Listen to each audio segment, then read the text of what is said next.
Labadiena, aš gydytojas Vytautas Abraitis ir trumpai noriu dar kartelį pakalbėti apie įvairius būdus, kaip truputėlį tą mūsų gyvenimėlį pratęsti, ypatingai, kada dar mes būsime pilna proto. Tam reikia elementarių žinių. Pagal jūsų klausimus aš suprantu, kad galima kalbėti apie aterosklerotinės plokštelės formavimąsi turbūt kiekvieną dieną. Ir tai tų klausimų bus. Tai dar kartą sakau, ir netgi medikų tarpe įsivaizduoja, kad aterosklerotinė plokštelė tai yra toksai kaip, jeigu paimti gyslą kaip vamzduką, tai tokia kaip kažkokia tai padėta bulvė. Ne, taip tikrai nėra, tai yra nesąmonė. Jeigu paimti, kad tai yra pirmasis sluoksnis, tai yra endotelis, kraujagyslės. Antrasis sluoksnis, raumuo. Raumuo arterijos stipresnis, venai silpnesnis, mes to raumens netgi jaučiam tonusą. Trečiasis, adventicija arba serozinis sluoksnis. Pakankamai stiprus, pakankamai galingas. Dabar, kodėl stresas yra pats bjauriausias faktorius veikiantis mūsų kraujagyslės? Netgi bjauresnis už kenksmingesnis tam tikrų žalingus įpročius. Aš jau apie tai esu kalbėjęs, nesismulkinsiu, kokie tyrimai tai rodo. Čia kaip pirmiausiai, pakyla koncentracija kortizolio. Tai yra mūsų antinksčio hormonas, kuris atsakingas už ilgalaikį stresą. Trumpalaikis, katecholaminai, adrenalinas, noradrenalinas, jie pakyla, kada mums reikia staigiai reaguoti į kažką tai, į kažkokį trumpalaikį stresą. Muštis, gintis, bėgti, teistis, žodžiu toksai. Tai yra kortizolio padidėjimas. Jis veda prie ko? Jis veda prie glikemijos padidėjimo. Reiškia, mums įveikti stresą padeda kas? Energija. Energijos pagrindinis šaltinis yra angliavandeniai. Ir iš angliavandenių tai yra gliukozė. Kyla glikemija. Glikemijos lygis kyla.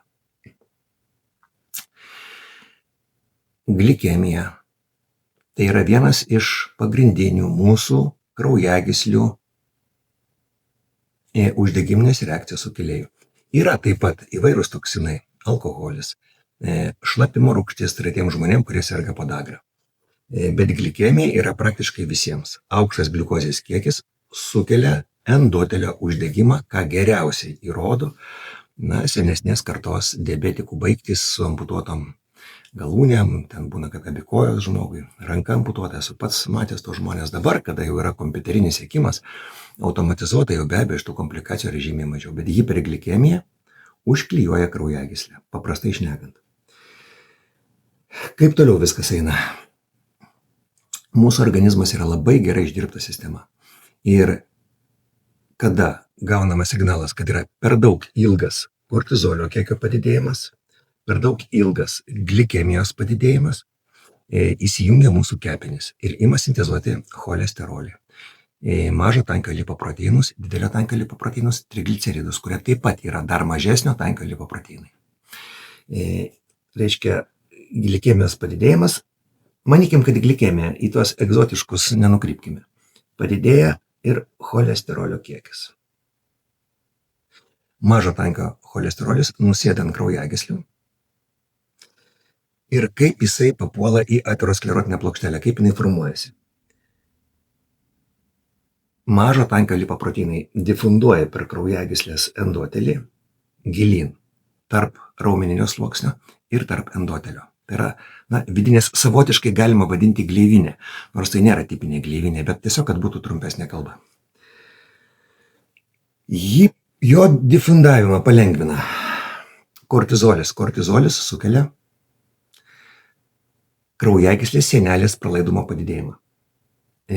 Glikemija, uždegiminės reakcijos, taip pat didina kraujagyslių pralaidumą. Kiekvienas žmogus, kuris gyvenime laikė skalpelį, žino, kaip skiriasi uždegiminiai audiniai nuo normalių audinių, kaip skiriasi jų elastingumas, jų trapumas. Ir lygiai tas pats yra ir makro preparatuose, operuojant tubovarenius abscesus, pavyzdžiui, ginekologui. Yra visiškai kitoks operavimas, operuojant paprastą audinį ir uždegimiškai pakitusi. Ir tiek kortizolis, tiek glikemija, didina endotelio pralaidumą ir mažo tankio lipoproteinai nusėda čia. Didelio tankio lipoproteinai surankioja mažo tankio lipoproteinus ir neša atgal į kepenis. Dėl to jie vadinami geraisiais. Jų didesnė koncentracija mažina mažo tankio lipoproteinus. Vat toks vat yra. Ir po truputėlį vienoje vietoje ima kauptis tie mažo tankio lipoproteinai, bet jie ne patys, ne struktūra, ne kažkokie milteliai formuoja plokštelę. Juos fagocituoja makrofagai, mūsų kūno imuninės ląstelės. Tai yra ląstelinė struktūra, paversdami riebalų lašelį savo citoplazmoje, savo viduje. Va dabar aš imu valgyti kažkokį tai riebalą ir jį truputėlį transformavę mano pilve fermentinės sistemas padaro truputėlį kitokiu ir formuoja aterosklerotinę plokštelę. Ji formuojasi čia ir ne po truputėlį gali pūstis. Pučiasi ir kai dasipučia iki pusės kraujagyslės diametro, ji tampa hemodinamiškai reikšminga, trikdo kraujotaką. Ir jei kažkas jums ima pasakot, kaip jie ten beveik kaip su šepečiu pravalo kraujagyslės, tai yra bobučių pasakos, taip niekada nebūna. Iš karto skrolinkit šitą, nes tai yra apgavikai ir jie pasiūlys jums kokį nors kursus ar kokį nors tenais stebuklingą medžiagą, kuri pravalys kažkokį kokteilį absurdišką. Kuo šlikštesnis kokteilis, tuo žmogui atrodo, kad jis efektyvesnis. Ne, taip dėja nėra. Taip pat, mylėjai, dabar ką aš noriu pasakyti, tai nebus buka reklama, bet tiesiog kodėl aš pasidaviau, kaip sakyt, šiek tiek ne tik tai antipapildiškai, bet ir pro. Reiškia, kada mano buvo bendravimas su firmom, kurios kažką tai platina, kai aš pradėjau stumti ant papildų, kažkaip tie žmonės į mane kreipdavosi, kad kažką tai pareklamuočiau. Ir aš pradėdavau nuo paprastos frazės, nuo paprasto klausimo, prašau, atsiųskit visą tikslę sudėtį. Ir nieks man nieko neatsiuntė. Jie pradėdavo man siųsti visokius ten video, kaip ten koks nors žmogus ten, azijietiškos išvaizdos, ar ten koks nors ten indiškos išvaizdos, skaito paskaitas ten šimtam tų klausytojų, kaip ten kokios geros yra ten tos kokios nors piliulės. O sudėties, aš sakau, sudėtį prašau, paskui jau aš galiu perskaityti, galiu paklausyti, bet prašau, nieks man neatsiųsdavo. Vitanus kompanijos organizatoriai, jie man tą atsiuntė iš karto, smulkiai, su visais dokumentais ir net pasiūlė nuvažiuoti į fabriką pasižiūrėti. Dėl to, tai va. Ir žiūrėkit, dabar nuo ko mes, mylėjai, daugumas iš mūsų mirs? Iš kokių pozicijų aš išėjau parinkdamas tuos preparatus? Palauk, aš juos prasiartinsiu. Žodžiu, labai retas, kuris iš mūsų numirsim nuo kažkokios ypatingai subtilios hipovitaminozės ar hipervitaminozės. Labai retas. Labai retas nuo kažkokio labai subtilaus maistingųjų medžiagų disbalanso. Ten, pavyzdžiui, angliavandenių, baltymų riebalų, kažkokio tai proporcijos padidėjimo ar sumažėjimo vieno ar kito sąskaita. Tikrai labai mažai. Labai mažai kas mūsų mirs nuo mikroplastiko. Labai mažai kas mūsų mirs nuo kažkokiu tai, vienkartinių pesticidų ar lakų apsinuodėjimų. Aišku, galima pasistengus, bet būkim realistai.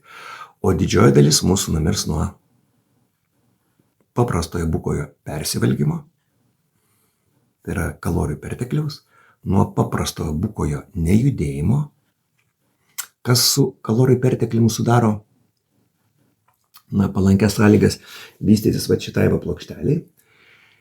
Ir, dar įneščiau trečiąjį punktą, nes jis vis dėlto yra svarbus, tam tikri mūsų žalingi įpročiai, tai yra ypatingai rūkymas, ypatingai tas vadinamas veipinimas, garinimas, nes tai yra mechanizmas tam tikras, apie kurį aš vėliau pakalbėsiu, kodėl jis yra pavojingesnis už paprastą buką į Marlboro. Alkoholis, jau nekalbant apie narkotikus, ten žmonės yra tiesiog savižudžiai.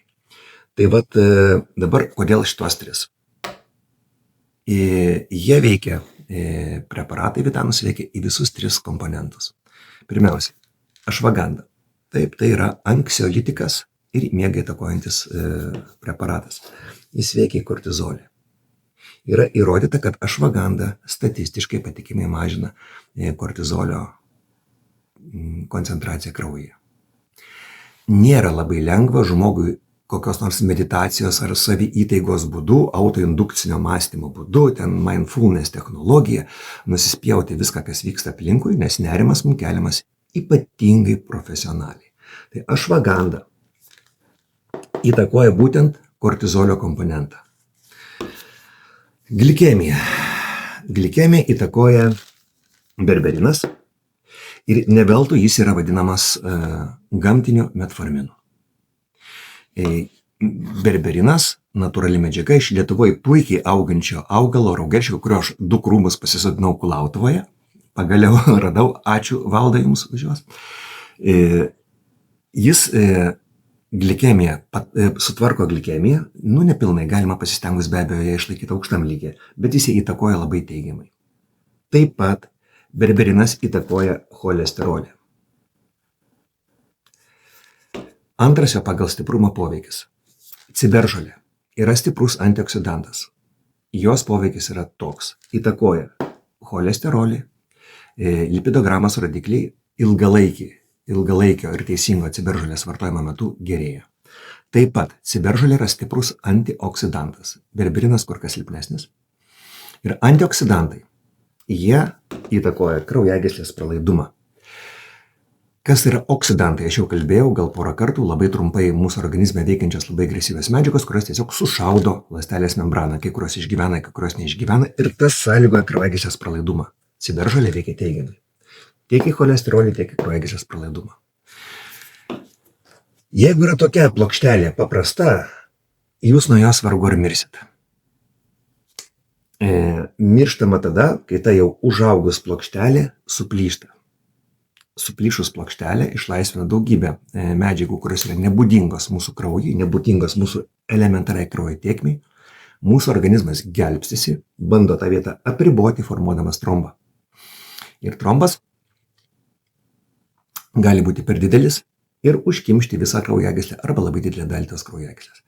Tai dėl ko? Ir tie preparatai, kuriuos aš jums rodžiau, tiek ašvaganda, tiek berberinas, tiek ciberžolė, jie padeda tą plokštelę didžiąją, jeigu jinai, pavyzdžiui, būtų tokia, padeda užaugti jungiamajam audiniui toj vietoj ir ją stabilizuoti. Jeigu jinai užima ten 15% spindžio, jūs nuo to nenumirsite. Aišku, jeigu ten sumot po truputėlį, jinai turi būti didesnė. Tai jinai tampa iš nestabilios stabili ir jei suplyšti toj vietoj, yra žymiai blogesnės sąlygos. Tai mėlyje, iš kur mano ta drąsa ir dėl to, kad tai žmonės, kurie man pateikė visas veikliasias medžiagas.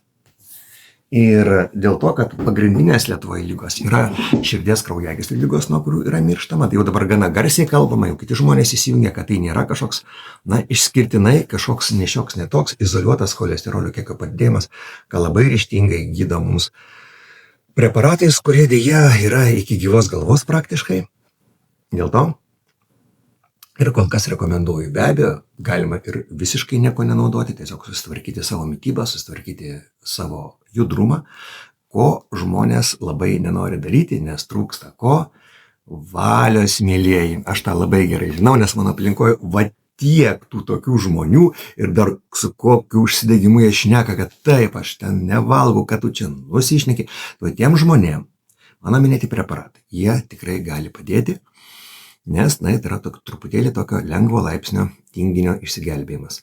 Mylėjai, dar vienas dalykas, dabar vienkartinis persivalgymas, persigėrimas, jis nėra toks pavojingas. Tai be abejo, kiekviena ta kalorija nusėda pas mus, pradžiai per kepenis, po to į mūsų paodžio lagaminą ir kitas vietas, kur yra riebalinės ląstelės, yra jų daugybė mūsų organizme. Kad jūs ten vieną kartą persivalgysit, nieko nebus, audringai pasimelskit ir jums viskas praeis. Bet nuo nuolatinio persivalgymo be abejo galima prisidaryti savo nuotykių. Iki mylėjai, gyvenkim ilgai ir ilgai prisiminkime savo vardą. Iki.